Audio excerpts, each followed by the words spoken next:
সোমবার স্থানীয় সময় বিকেলে গাজা উপত্যকায় কিছুক্ষণের জন্য বন্ধ ছিল ইসরায়েলের গোলাবর্ষণ। 584 দিন পর হামাস এক জিম্মিকে মুক্তি দেয়ায় ইসরায়েলি প্রধানমন্ত্রীর নির্দেশে তৈরি করা হয় সেফ প্যাসেজ। যদিও কিছুক্ষণ বাদেই পরিস্থিতি ফিরেছে আগের অবস্থায়। সোমবার ইসরায়েলি হামলায় উপত্যকায় হতাহত অর্ধশতাধিক ফিলিস্তিনি। স্বাস্থ্যকর্মী, সাংবাদিক কিংবা সাধারণ মানুষ বাদ যাননি কেউই। বোমা হামলায় ধ্বংসস্তূপে পরিণত হয়েছে খান ইউনিসের আল নাসের হাসপাতাল। তাই চিকিৎসার অভাবে প্রাণ হারিয়েছেন অনেকে। প্রায় 2.5 মাস ধরে চলা সীমান্ত অবরোধে গাজায় প্রতিনিয়ত বাড়ছে মানবিক বিপর্যয়।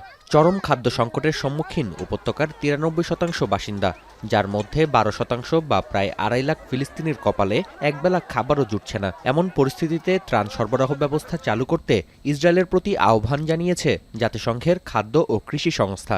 If you're looking at IPC5, which is that highest level, that catastrophe level, we had been in a period where it was 244,000. For the projected period, it increases to 470,000. So a near doubling of people in IPC5.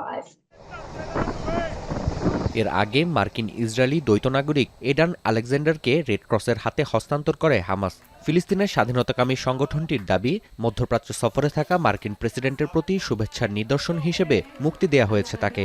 এ সময় যুদ্ধবিরতি নিয়ে আলোচনায় জোর দেয়া হয়। Trump জানান, শিগগিরই মুক্তি পাবেন বাকি জিম্মিরা। We hope that we're going to have other hostages released too. As you know, he were alive. The level of wanting that body back is the same. It couldn't be any more, as though he were alive. So, getting the bodies back is very important.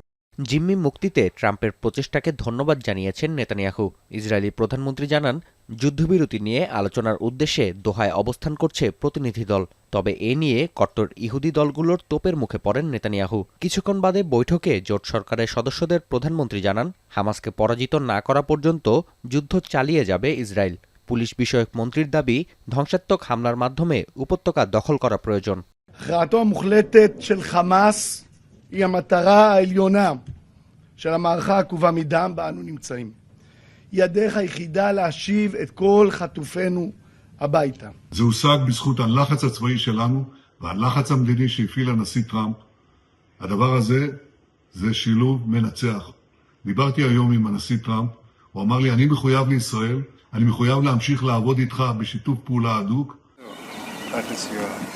এদিকে জার্মানির সঙ্গে কূটনৈতিক সম্পর্কের 60 বছর পূর্তি উপলক্ষে Berlin সফরে রয়েছেন ইসরায়েলি প্রেসিডেন্ট। এ সময় জার্মান প্রেসিডেন্ট ও চ্যান্সেলরের সঙ্গে সাক্ষাতে গাজা অভিযানের পক্ষে সমর্থন চান তিনি। নাফি আরমান মনন, এখন বিশ্ব।